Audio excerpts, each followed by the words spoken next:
A few nights ago, I killed a king in my dreams. I wasn't afraid, I wasn't feeling angry, or I wasn't even feeling sad.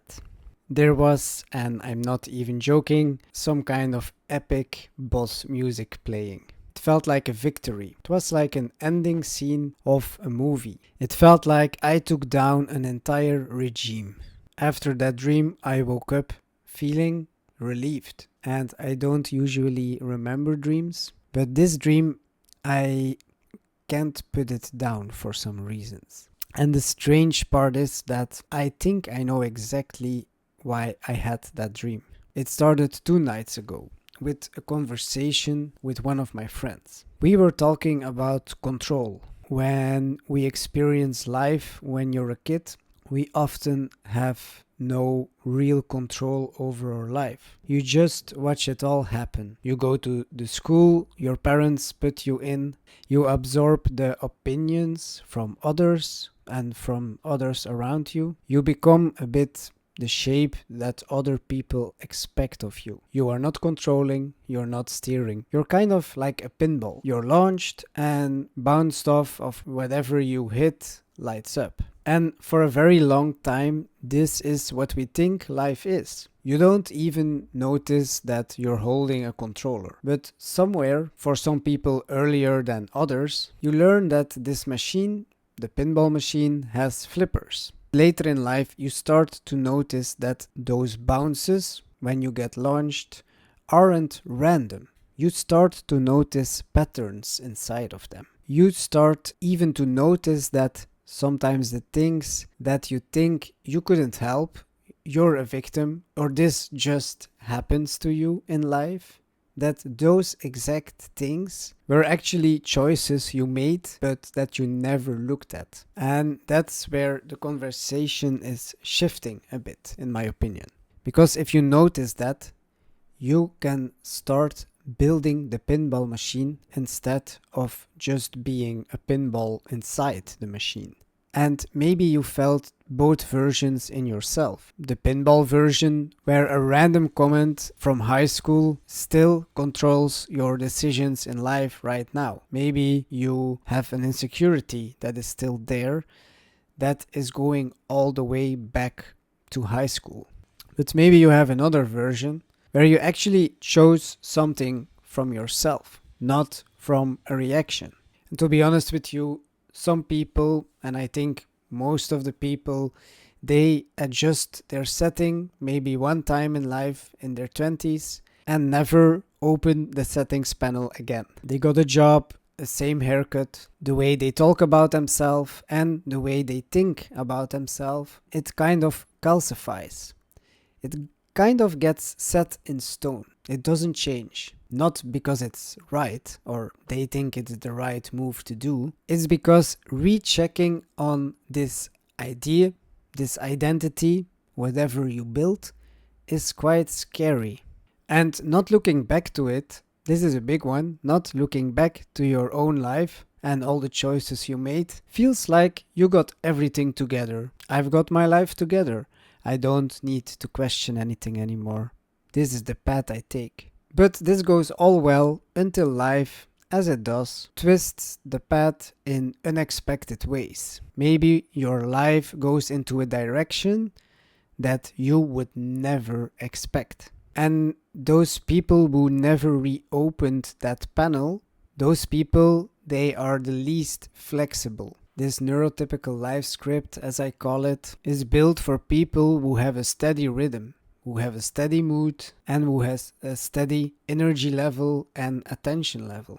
And this script never really worked for me because my brain works like I go all in and then I crash out. I obsess over a thing and then suddenly 2 weeks after that I'm bored. So an ADHD brain doesn't really have that setting where you pretend that your one life path is figured out. It breaks very early and it keeps breaking. Yeah, there is some shame attached to it and it doesn't break silently. Most of the time it breaks loudly. I can tell you in a decade, from my 20s till my 30s, I think I've had more mental breakdowns than the average person. or more identity crisis than an average person has. But because of those identity crises, I learned something really valuable. Because I'm kind of forced in this role of being the engineer of my life. I learned from a very early age to A/B test myself.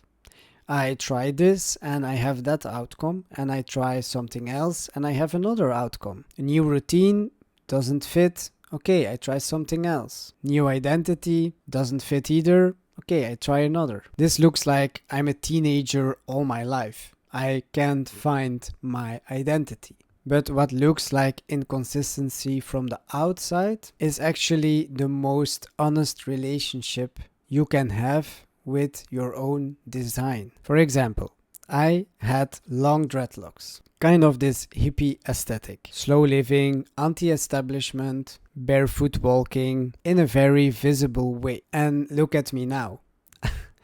I have short hair, tailored clothes, and I have this quiet luxury aesthetic for now. And it's almost a 180 I did. Did I really change in the inside? No, not at all. Because neither version is fake and neither one is better than the other. Here's the thing, each version of myself changed the way how people treated me. And this is mostly the thing what people skip. How I treated myself through the eyes of others. And as superior humans, we like to think we are above social approval. And honestly, we are not. When I was having dreadlocks, I had the idea about myself that I didn't care about others' opinions. And I think here the honest move is not to pretend that we don't care about this social approval, but just to accept that we actually do care about social approval. Of course you care. You try that unconsciously or consciously the whole time in your life. We do care how people perceive us. Though you can make a deliberate choice how you wanna be perceived. And that's just an aesthetical point of view. You have this in many layers in yourself, not just your aesthetics. You can have it, maybe it's the friend group you outgrew. Maybe you have this identity with your work. Maybe you put a lot of work, hard work into your job and now you don't anymore. And so many people don't want to change that design. They want to stick with one design because they're ashamed that changing the design is kind of an identity loss. And I think this is life. We are figuring out who we are and what we like. And this you can only do by experimenting on life with A/B tests. And I think this is the beautiful part of life that so many people miss.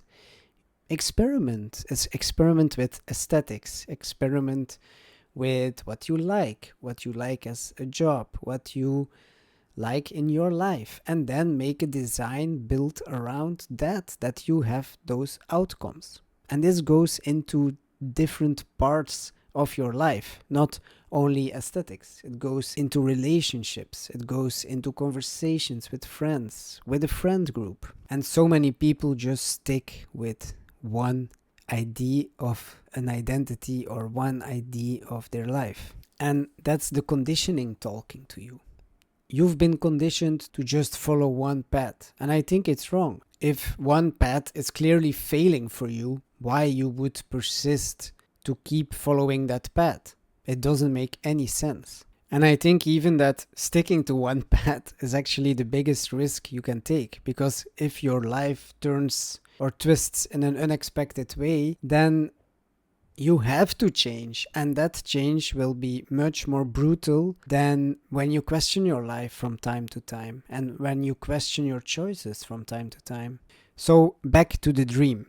The king, in a symbolic sense, isn't just a person. It's more of the seat of authority in myself. It's the voice inside of you that set the rules before you were old enough to question them. And for a long time, my internal king, my internal seat of authority was built on other people's opinions, or other people's standards. And it quietly runs in the background, quietly makes decisions for you. You don't question them, the decisions. You just run on autopilot. Of course, there's a lot of value in just observing your life or enjoying your life as it is. Don't get me wrong. This is actually not the point I want to make. The point is that we oftentimes make decisions that doesn't feel right anymore internally. And if you are at that point, maybe it's time to question your identity. Maybe it's time to go a bit deeper and question yourself. Am I actually agreeing with this choice I make? Or is it a choice that has been made before me? Most of the days, this engineering work, this questioning yourself and the choices you make in your life is much more quieter than that. For my life, it's quite drastically, and over a decade, I had those changes in a very drastic way. That doesn't mean you have to do that. And I will end this video with a last question I have for you. Whose rules are you still living by? And have you actually checked lately if you still are voting on them? Thank you for watching this video. I'll see you in the next.